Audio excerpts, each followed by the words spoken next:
Let's talk about this 2-hour RFK Jr. cage match he just had with very angry Democrats on live TV. Because today, RFK Jr. sat down before the Senate Finance Committee to answer questions about everything that he's done and is doing as Secretary of Health and Human Services. Right, and the last time he was sitting before this committee, it was January for his confirmation hearing. And there, he was able to squeeze through because he was able to calm concerns from some of the skeptical Republicans that he would threaten vaccines. Right, with him repeatedly saying in written answers to their questions, if confirmed, I will do nothing as HHS Secretary that makes it difficult or discourages people from taking vaccines. Well, since then, although he would dispute this, critics say that he has unequivocally broken that promise. Right? I mean, it would take too long to go through everything he's done, but name just a few things. He fired every member of a key vaccine advisory panel and replaced them with anti-vaxxers and vaccine skeptics. He pulled FDA authorization for the COVID vaccines for anyone who's not unhealthy or a senior. He cut $500 million in grants for mRNA vaccine research. Under his watch, roughly a quarter of the entire health department, or some 20,000 people, either accepted offers to leave or were fired. He fired the CDC director after she refused to step down, prompting 3 more top officials to resign and protest. And now, not only have 9 former CDC directors signed an open letter accusing RFK of endangering public health, yesterday over 1,000 current and former HHS staff said the same thing and called on Trump to fire him. So when the Senate committee hearing kicked off today, Kennedy had quite a lot to answer for. And, right off the bat, in his opening statement, he claimed to have overseen the busiest, most proactive administration in HHS history. In just half a year, we've taken on food dyes,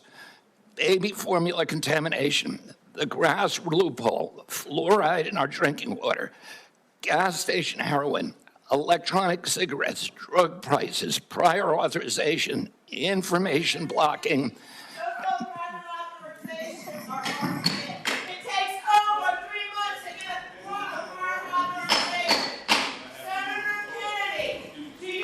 The committee will come to order. Right, and once the lawmakers, they took their turns, they weren't much friendlier than the protesters. Starting with Ron Wyden, who read from a Wall Street Journal op-ed written earlier that morning by the now-fired CDC director, who said, I was told to pre-approve the recommendations of a vaccine advisory panel newly filled with people who have publicly expressed anti-vaccine rhetoric. It is imperative that the panel's recommendations aren't rubber-stamped, but instead are rigorously and scientifically reviewed before being accepted or rejected. And so Wyden, he asked him about that, and whereas, usually people in these hearings, they go, oh, I haven't read that article, let me get back to you. RFK just straight up called her a liar on the spot. No, I did not say that to her. And I never had a private meeting with her. So there are witnesses to every meeting that we have, and all of those witnesses will say, I never said that. So she's lying today to the American people in the Wall Street Journal? Yes, sir. Then you had Wyden asking RFK about his purge of the CDC's vaccine advisory panel, known as ACIP. Senator, I didn't politicize ACIP. I depoliticized it.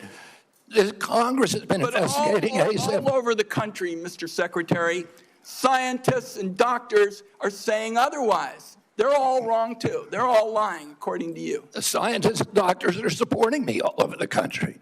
There is division on opinion. I don't get letters from thousands of people who are not political saying that this set of changes is going to damage American healthcare, and particularly these healthcare agencies, for decades to come. I don't get any letters from people saying, hey, this is going to make a big difference forever. Maybe you're listening to a selective group of people. Well, you get me. Yeah, and I will. Fine. I will tell you what, Senator. I will put my mailbag against your mailbag any day of the week. But before they could schedule a time for some hot mailbag on mailbag action, Senator Michael Bennet took the mound, and for a minute they seemed confused about who was pitching and who was batting. Are you saying that the mRNA vaccine has never been associated with myocarditis or pericarditis in teenagers? I am simply. Is that what you're trying to tell us? I am simply trying to say that the people that you have put on that panel, after firing the entire... You're evading the question. No, I'm asking the questions here, You're Mr. evading Kennedy. that question. I'm asking the questions, Mr. I asked Kennedy. You a question. I'm asking the questions for Mr. Kennedy on behalf of parents and schools and teachers all over the United States of America who deserve so much better than your leadership. That's what this conversation is about, Mr. Chairman. Senator, they deserve the truth, and that's what we're going to give them for the first time in the history of that agency. Next, you had Mark Warner, who took a different approach and just tried to establish what he called basic facts. Do you accept the fact that 1 million Americans died from COVID? I don't know how many died. You're the Secretary of Health and Human Services. You don't have any idea how many Americans died from COVID? I don't think anybody knows that because there was so much data chaos. Do you think the vaccine did anything to prevent additional deaths?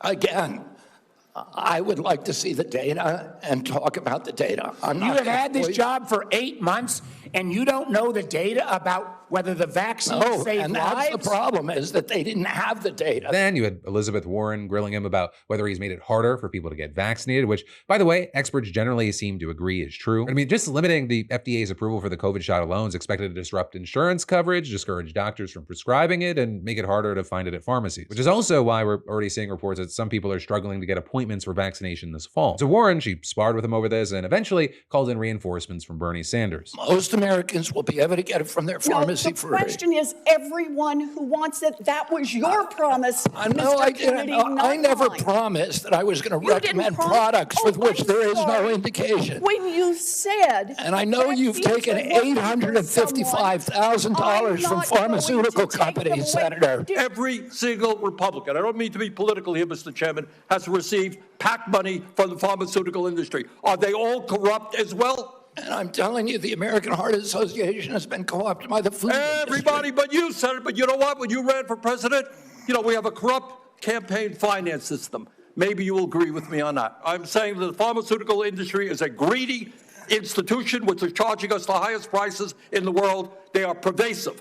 But to suggest that every institution, the AMA, the pediatrics people, is corrupt because they disagree with you is an insult to the It's not, American but listen, people disagree with me all the time. But then finally, we should talk about Kennedy's reception from the Republicans. In part because, most of them just threw him softballs, asking him open-ended questions like, what are you doing to make America healthy again? But there was one in particular who was clearly unhappy with what he's seen from RFK and HHS so far, and that's Bill Cassidy. And a key thing with Cassidy is, yes, he's on the Finance Committee, but he's also on the committee that oversees HHS. He's a licensed physician, and he is a supporter of vaccines. And a big thing is that when RFK was being confirmed back in February, Cassidy was the most visible holdout, and he only agreed to vote for Kennedy after getting several promises from him. Namely, that he'd work within current vaccine approval and safety monitoring systems, accept recommendations from the Vaccine Advisory Panel, and work closely with Cassidy himself on health policy. And so when Cassidy stepped up for his turn, he made his dissatisfaction very, very clear. Mr. Secretary, do you agree with me that the president deserves a Nobel Prize for Operation Warp Speed? Yeah, absolutely, Senator. That was phenomenal. So let me ask you, but you just told Senator Bennett that the COVID vaccine killed more people than COVID. Wait, That was a statement. I did not say that. It also surprises me because you've canceled, or HHS did, but apparently under your direction, $500 million in contracts using the mRNA vaccine platform that was critical to Operation Warp Speed. You've called for, and rightly so, that we should restrict participation in agencies for those with conflict of interest. What I am concerned about is that many of those whom you've nominated for ACIP have received revenue as serving as expert witnesses for plaintiffs' attorneys suing vaccine makers. That actually seems like a conflict of interest. Real quickly, do you agree with that? No, I don't. I would say effectively we're denying people vaccine. Senator Cantwell.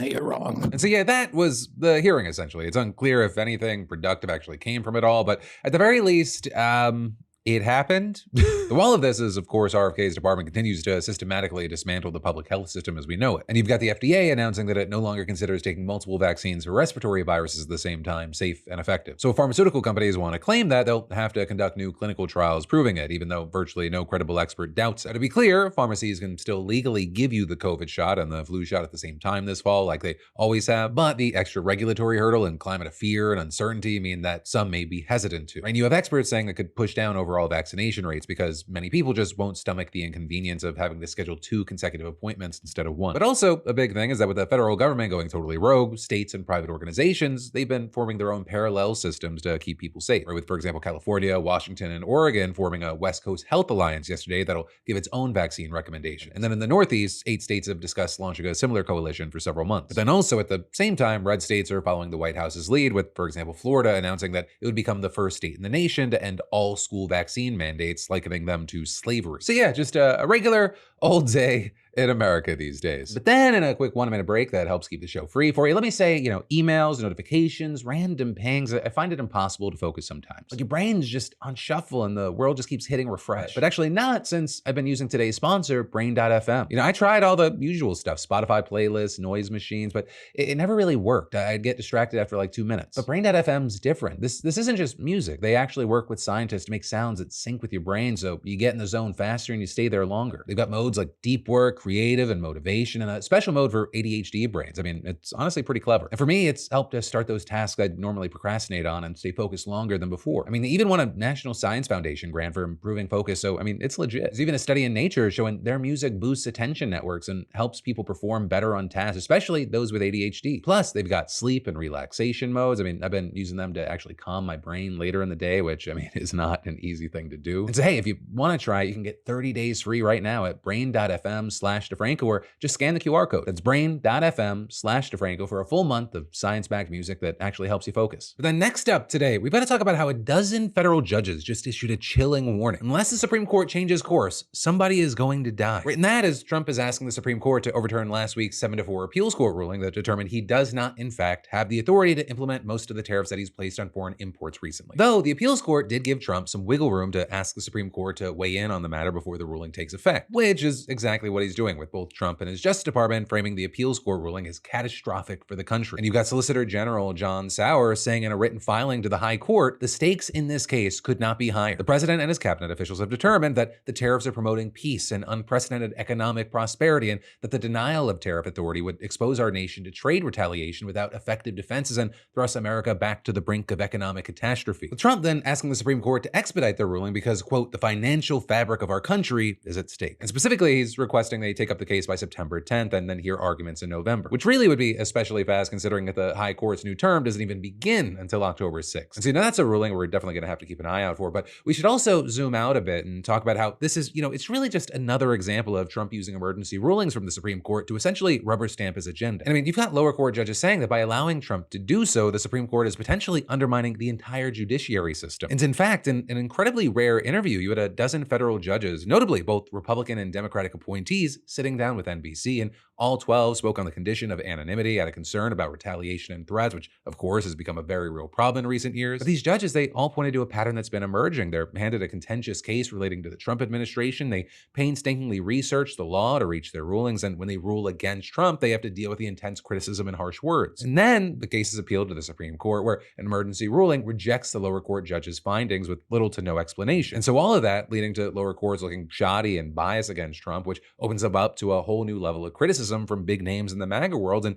even occasionally Trump himself. Hell, at one point, Trump even threatened the job of a judge who ruled against him in a high-profile immigration case. And you had one of the judges saying that the Supreme Court is essentially helping the Trump administration undermine the lower courts, and they're throwing judges under the bus. With another adding, it is inexcusable, they don't have our backs, and that judge also saying that major reform must happen, or, quote, somebody is going to die. Right? One of the big changes that they're calling for here is for Chief Justice John Roberts to step up and do more to protect them. Or with 4 of the judges saying that Roberts as Chief Justice could push back against Team Trump's hostilities against lower courts if and when they rule against Trump's agenda. And while it's been noted that, there have been a couple of times that Roberts has verbally defended the judiciary, you had the judges arguing it's the actions that really matter. Saying that the Supreme Court's unexplained rulings in Trump's favor, they say more than any statement, right? Words are words and actions are actions. And all of this is, an important note here is that, it's not just about the Supreme Court leaning right in their rulings, right? The Supreme Court, it's leaned one direction or the other at several points in U.S. history. It is more about the role of emergency cases, right? I mean, emergency rulings, they're not a new thing. Back in 2015, a University of Chicago law school professor coined the term shadow docket for cases that are fast-tracked around the usual months-long appeal process. And before Trump, this was usually for things like death row inmates' attempts to block their execution at the 11th hour. But Trump has taken the shadow docket to explode with hot-button nationwide dispute cases, starting back in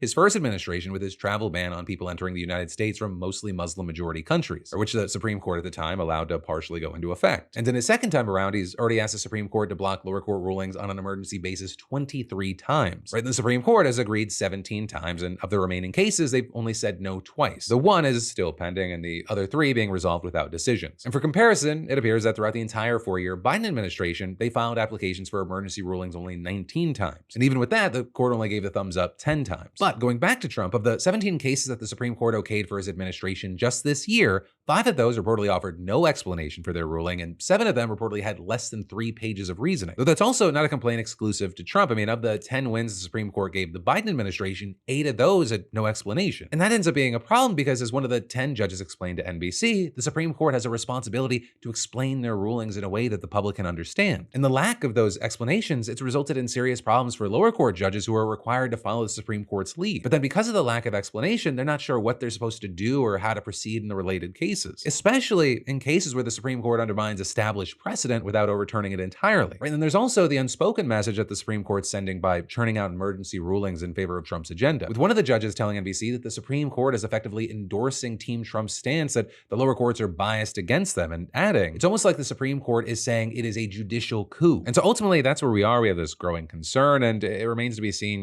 is this just going to continue? Is Roberts going to do anything different?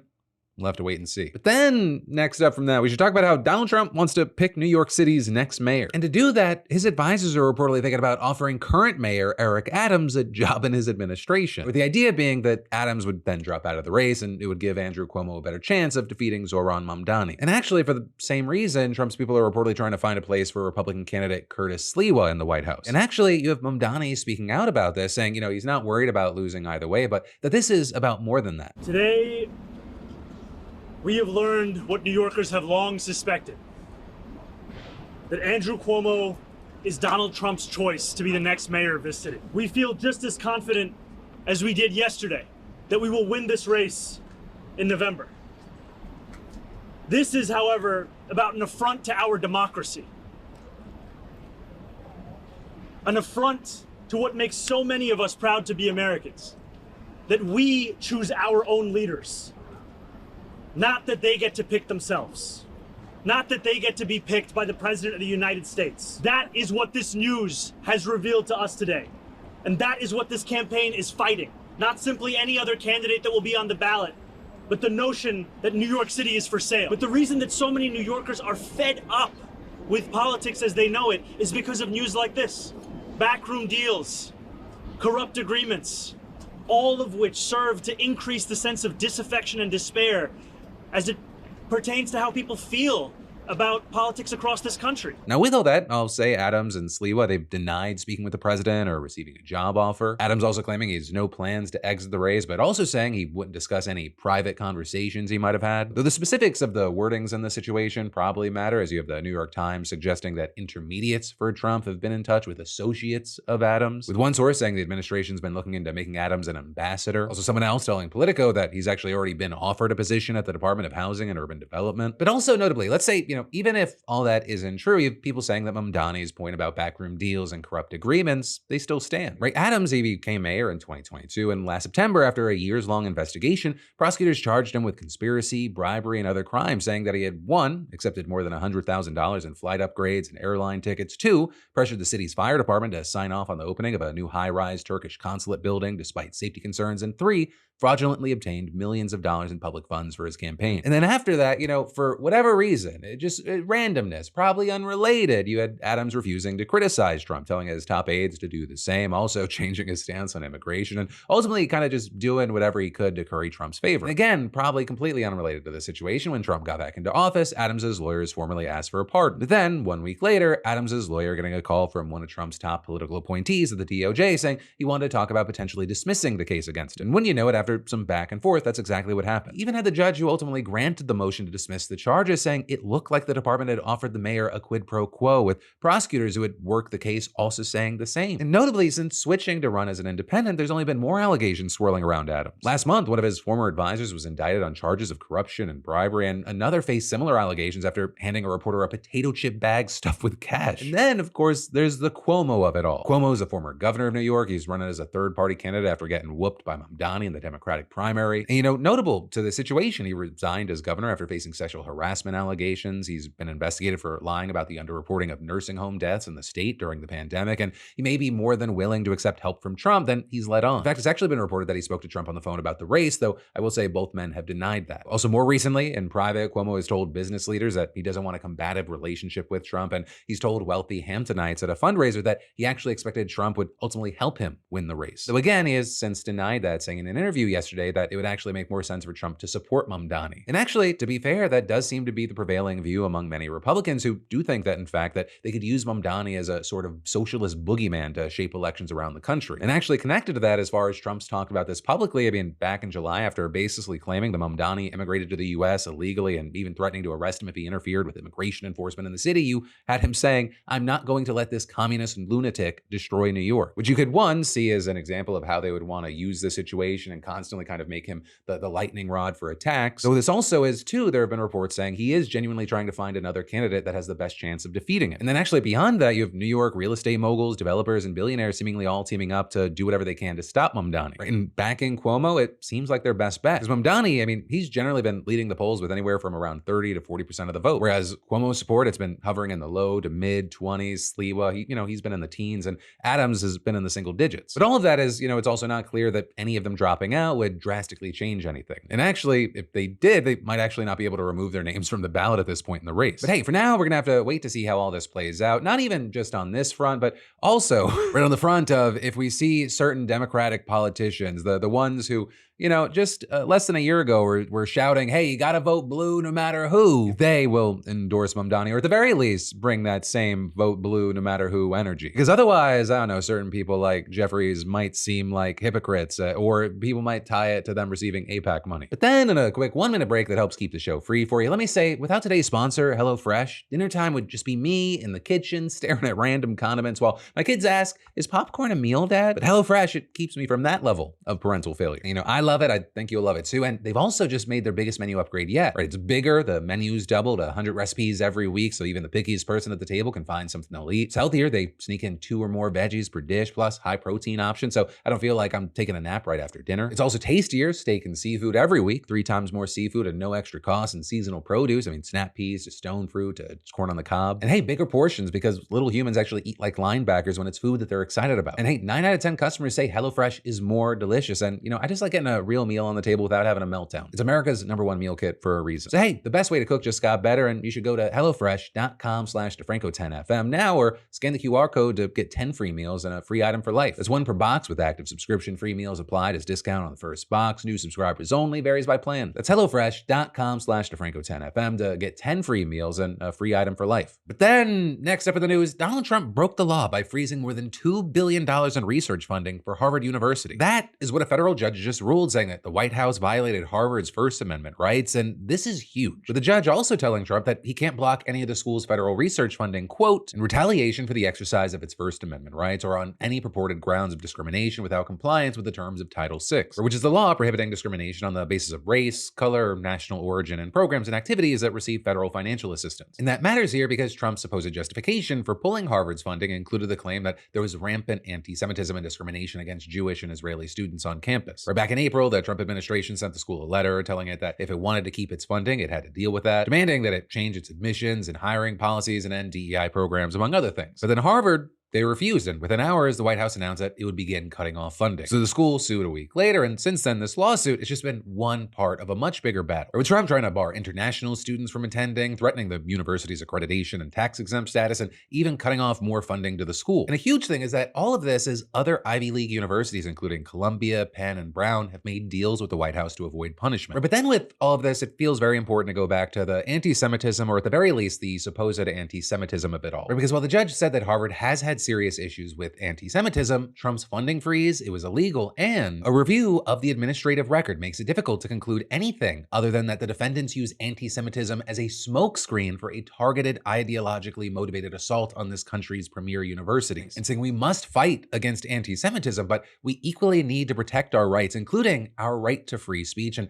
neither goal should nor needs to be sacrificed on the altar of the other. And adding, now it is the job of the courts to similarly step up, to act to safeguard academic academic freedom and freedom of speech is required by the Constitution, and to ensure that important research is not improperly subjected to arbitrary and procedurally infirm grant terminations, even if doing so risks the wrath of a government committed to its agenda no matter the cost. But then on the other side, the White House, as expected, not happy with the decision. They condemned it, and a spokesperson said, Harvard does not have a constitutional right to taxpayer dollars and remains ineligible for grants in the future. Right? And then adding that the government's going to appeal what they called an egregious decision. But then next up today, let's talk about Newsmax versus Fox News. Because Newsmax just filed an antitrust lawsuit against Fox News, claiming that they engaged in, quote, an exclusionary scheme to increase and maintain its dominance in the market for U.S. right-leaning pay TV news, resulting in suppression of competition in that market that harms consumers, competition, and Newsmax.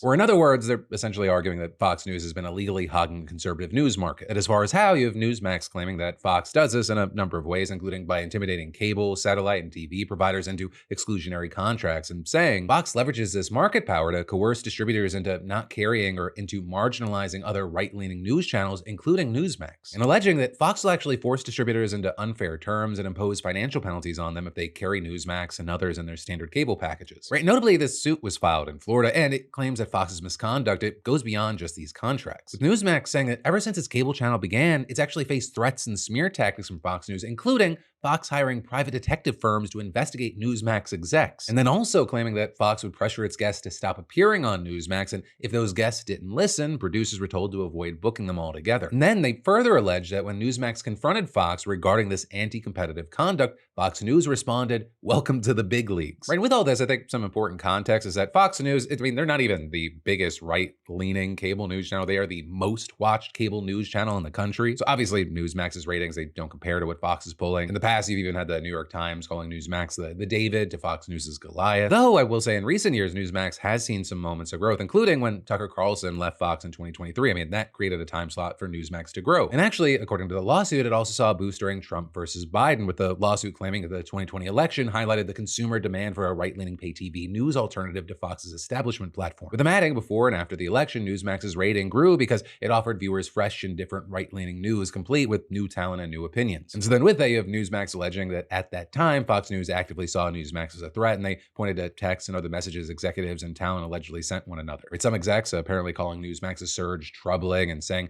we are on war footing, others claiming that they were more worried about competition from Newsmax than giants like CNN and MSNBC. And that's when Newsmax claims Fox began a coordinated campaign to suppress it and other right-wing news outlets, with Newsmax adding that campaign has cost them revenue, growth, and advertisers. So now they're asking for a court to stop Fox from trying to maintain a monopoly and for some monetary damages as well. Though as far as Fox, they've slammed this lawsuit, saying Newsmax can't sue their way out of their own competitive failures in the marketplace to chase headlines simply because they can't attract viewers. So this is definitely going to be an interesting one to watch, not just because, you know, the girls are fighting, but also because it highlights the cracks and the breaks that we've seen in kind of MAGA media world. Or we've seen it pop up with certain personalities and certain kind of alt news organizations online, but this is a big mainstream one. But then next up, you've got the news that Texas is about to dramatically expand its abortion ban. Right? They already have one of the strictest laws on the books, banning abortion as early as 6 weeks and allowing private citizens to sue doctors or anyone who helps facilitate an abortion. But now this new proposal, which was passed by the state Senate yesterday and is expected to be signed by Governor Greg Abbott soon, it goes way beyond that. Specifically, the bill will make it so that private citizens can sue any individual or company that manufactures, distributes, transports, delivers, or mails abortion pills to or from Texas. And that's regardless of whether a woman actually even takes an abortion pill. In fact, according to reports, pharmaceutical companies that make the drug could be held liable, as could delivery services like FedEx and UPS. And during debate in the Texas House, the Republican who wrote the bill even said that a parent of a pregnant minor could be sued for obtaining the pill for their child, or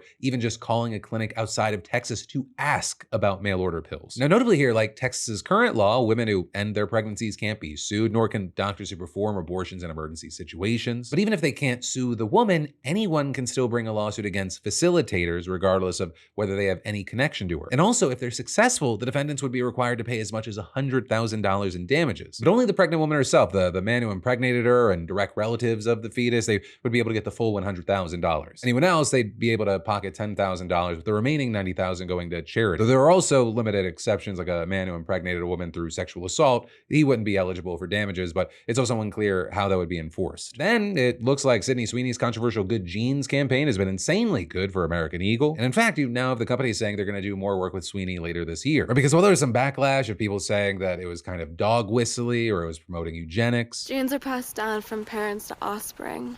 often determining traits like hair color, personality, and even eye color. My jeans are blue.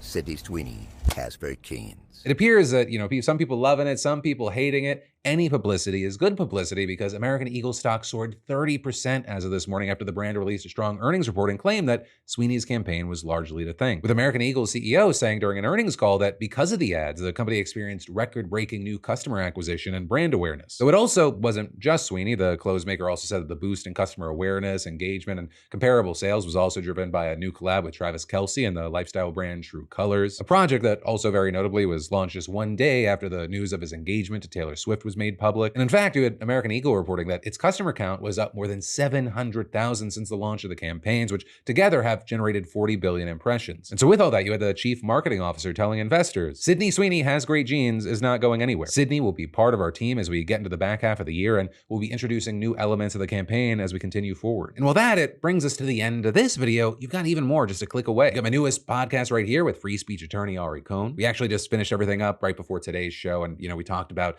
the attack on the First Amendment and so much more. You can also click or tap right here to watch the newest Philip DeFranco show you haven't seen. And hey, I've even got links in the description for both of our Spotify, Apple Podcasts, YouTube, and wherever else you prefer to get filled in. Thank you for watching. I love yo faces, and I'll see you right back here on Monday.